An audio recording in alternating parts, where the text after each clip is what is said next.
Hi, and welcome to my channel. I'm gonna try to get back to posting some videos again.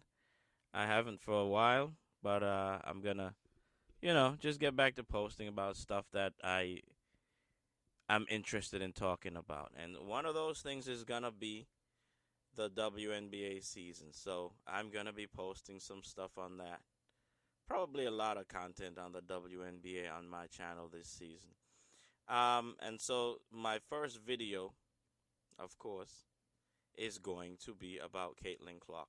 But before I get into it, let me just say, please like, share, subscribe. Please subscribe to the channel. Okay? Hit the like button, subscribe, and let's build this thing up. Let's talk about Caitlin Clark.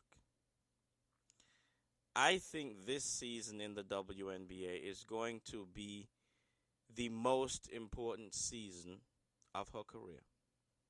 This might be the single most important season of Caitlin Clark's career. This is a make it, in my opinion, this is make it or break it time. This is a season that is going to define the future of Caitlin Clark. Either she's going to swim or she's going to sink this year. Her first year, she came out, a lot of hype. She had a good season. She had a good season. I don't know if it was a great season, but it was a good season. She won Rookie of the Year. I mean, she was basically given Rookie of the Year, okay? Let's be honest. But, that's neither here nor there. She won Rookie of the Year. And the second year wasn't so good. Second year wasn't so good. She played 13 games, got hurt, and just basically couldn't cut it. She couldn't cut it in the WNBA last year due to injury. All right, she was just struggling, and they just sat her. I mean, she was struggling basketball wise. She wasn't really putting up the numbers that she put up in year one. And then the injuries hit, and that just destroyed everything. All right? So, looking at that, this is make it or break it. Because I know a lot of Caitlin Clark fans are probably looking at her like, I don't know. Am I right? Is she really that good? So this is like she's got a big question mark around her. And she's got to step up and answer that question this year. I don't know if she's going to be healthy though. She says she's healthy. She says she feels great, but I don't know if she is really healthy. And we'll see as the season, begins and progresses, but I don't know that she's healthy. You can feel healthy and not be healthy. It's only until you actually start playing. Because right now, I mean, it looks like in the Indiana Fever training camp, they're taking it easy with her. They're like taking it easy. I don't know why you would take it easy with somebody that's healthy. You know what I mean? Like it's like they're concerned about her health. You don't take it easy with a player that's fully healthy. That makes no sense. Everybody else is in there going full contact, but they're taking it easy with her. That tells me something. So she has a lot to prove this year. All right, let's be honest. She's the chosen one. Caitlin Clark has been chosen by her fans. They chose her. They say, you are the greatest female basketball player. She has no college titles. She got there 2 years in a row with Iowa. Got spanked 2 years in a row. Came to the WNBA. Made the playoffs. Got bounced in the first round. But she's the greatest basketball player. She's been anointed, chosen by her fans, her minions, as the greatest. They don't care how many times she lose. They're still declaring she's the greatest. For me, I need to see the results on the court. All right?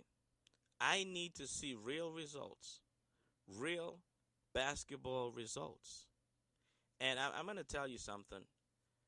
I am not sold on Caitlin Clark because I don't feel like she's committed to the game of basketball. I feel like she's committed to fame. She's committed to the fame that comes along with the game. But she's not committed to the game.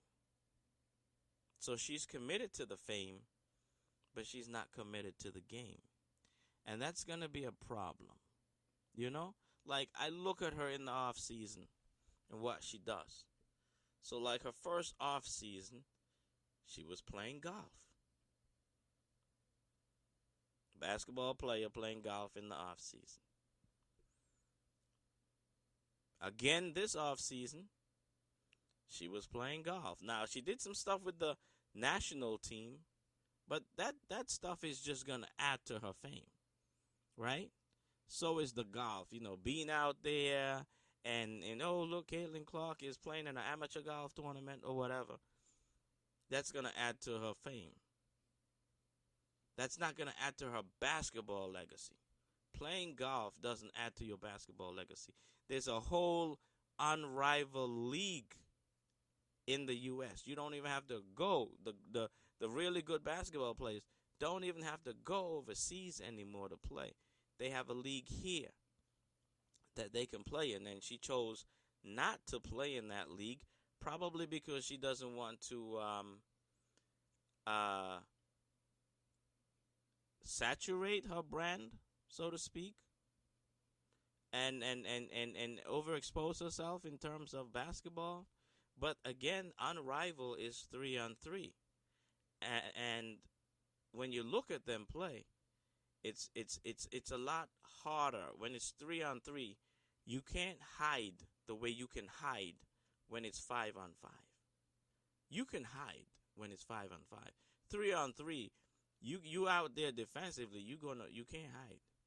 You're gonna get exposed on defense, and I don't think Caitlin Clark is a very good defender. I mean, you know, she is like, I would say, Caitlin Clark is a offensive superstar.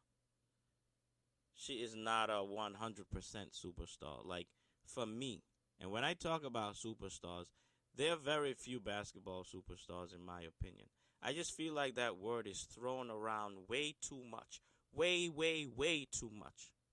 There are only a few basketball superstars. Basketball is offense and defense.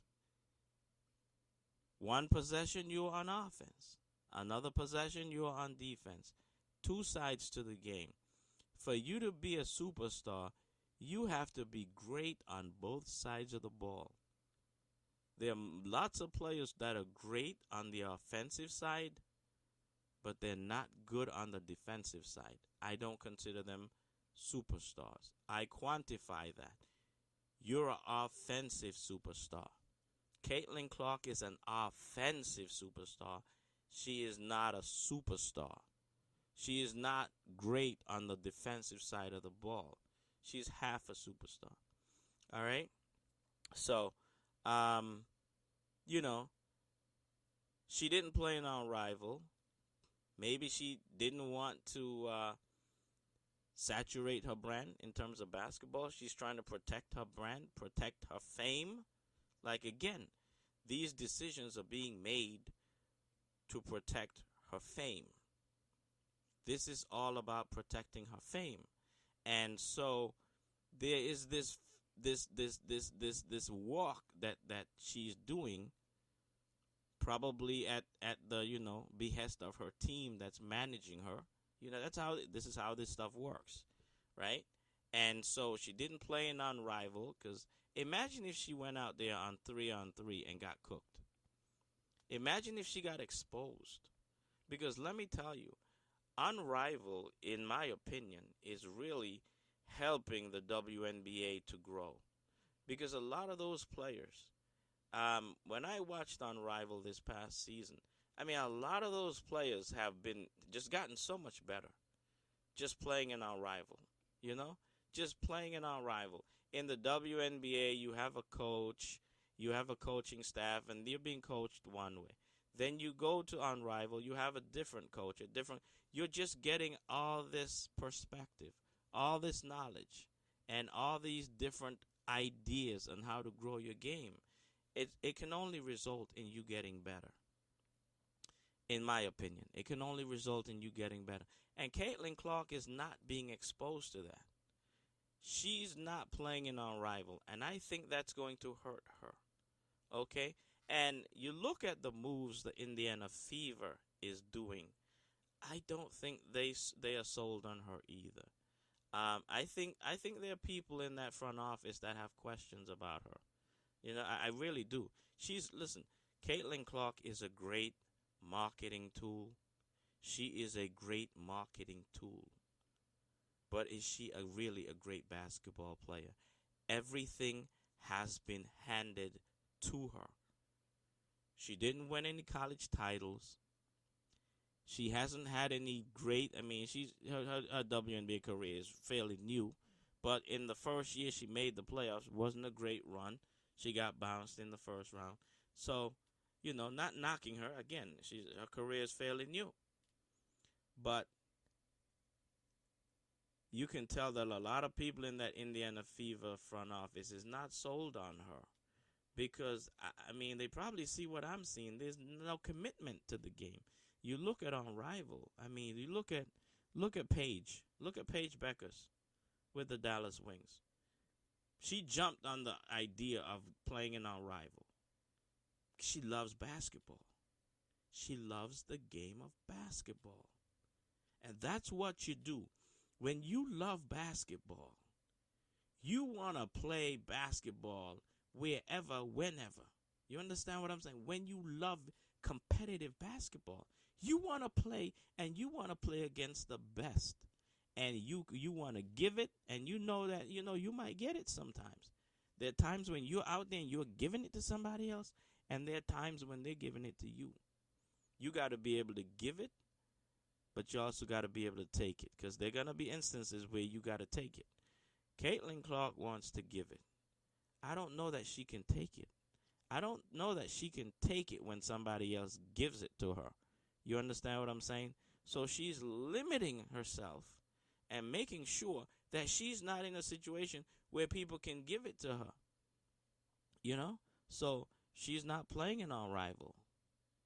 But to me, Unrivaled has like the very best players in the off season, right? So if you're a great basketball player and you're passionate about the game, I would think that that's where you would want to be. But no, Caitlin would rather be on the golf course playing golf.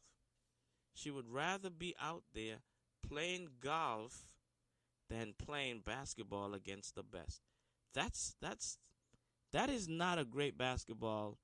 That is not someone who is passionate about the game of basketball. Not in my opinion. That is not someone who is passionate about the game of basketball. And so you have to look at that and you have to wonder, you know, when you see the Indiana Fever giving Aaliyah Boston that massive contract. You have to wonder, like, okay, are they really all in on Caitlin Clark? Because they're question marks. She is a great marketing tool, right? The fans love her. Her fans love her. But at the end of the day, none of that matters when you step out on the basketball court. You got to perform. You got to get the job done. People can love you all they want, but the stats are the stats. The results are the results. You know, maybe she'll go out there and she'll lose, and her fans will still say she's the greatest. You understand what I'm saying? But real basketball aficionados won't even waste their time with that because you know what it is. You know what I mean? You know what it is. And so far, Caitlin Clark has been given, she has been handed everything. This season, year 3, she has to live up to it. She has to perform. She has to stay healthy. She has to perform. The WNBA has decided they're going to feature all 44 Indiana Fever games. They're all going to be aired on national television. So, all eyes are going to be on Caitlin. You understand? All eyes are going to be on her. She's got to perform. She's got to perform. Listen, there's no doubt in my mind the fans are going to love her no matter what she do. All she really got to do is go out there and hit one logo 3 a game, and she good. She good in terms of the fans. That's all she got to do. Hit that step back logo 3, and they'll love her forever. Just give them one logo 3 a game, and they good. But for real basketball minds, real basketball aficionados, she gonna have to do more than that. She gotta deliver. She gotta stay healthy, and I'm not sure she's gonna do that. I really don't. Like last year when she got hurt, most of her injuries, none of her injuries were contact injuries to my knowledge. None of it was contact. Like, if you could point to something that happened and say, okay, she got hurt because none of it was contact. That's a big, you know what I'm saying? That's a big question mark when people are getting hurt. And it's not due to the physicality of the game. They're just getting hurt. Okay? So, we'll see. You can listen to this and tell I'm not a big Caitlin Clark fan, but I'm not rooting against her. I'm not rooting against her. I'll be watching their games. I'll cover their games. I'll talk about their games. I'm gonna talk about her. If she does great things, I will talk about it. If she's mediocre, I will talk about it. I'm going to give her whatever she gives us. If she gives us mediocrity, then I'm going to trash her. Because you can't be considered the greatest and give mediocrity. You have to give greatest. You understand what I'm saying? You have to give greatness if you're being declared the greatest. Okay, you can't go out there and give mediocrity. You understand? So I will be covering their games. I will be talking about their games. I will be talking about other teams because the Indiana Fever is not my favorite team. All right? I will be talking about other teams, and you will see as the season goes. But I will be covering them because, hey, they have the greatest player in the game. So you got to cover them. But Caitlin Clark has a lot to prove. This is, in my opinion, just my 2 cents. This is probably the biggest year of her entire WNBA career. This is the biggest year. We saw some promise in year 1. She tanked. She tanked in year 2. Like, she got hurt, and most of the injuries were season-ending injuries, right? But she wasn't doing that well before she got her injured. Now, you could say that maybe it was a result of her playing with pain or whatever. I don't know. I'm not in her body. So I don't know what she was experiencing or not experiencing. I know she was out there, and it was given mediocrity. It was given, hey, these players who are playing in our rival is surpassing you. While you're out there on the golf course, they're in on rival getting better. And now you look mediocre compared to them. And so we have another year where she was out there playing golf, and they were out there in on rival chopping it up with equal talent and getting better. So we'll see we will see. I feel like these players are surpassing Caitlin Clark in just giant steps. Unrivaled is like taking them to a whole nother level, right? And she's out there playing golf. She's gonna at some point. Caitlin Clark's gonna have to decide, what are you going to do? Do you want to be a great basketball player, or you just want to be famous? I feel like right now, she just wants to be famous, and basketball is the vehicle by which she can accomplish that. But I don't feel like she is. I don't feel like she's dedicated to the game of basketball. Just my 2 cents. Like, a great basketball player is not gonna be out there playing golf in the off season, while other basketball players are playing basketball. That's just not gonna happen. So, that's it. That's all I have to say for now. I will be making more videos about the WNBA, talking about other players, talking about Caitlin, talking about everybody that I feel is important or interesting enough to talk about. So please like, share, subscribe, and I'll see you in the next video.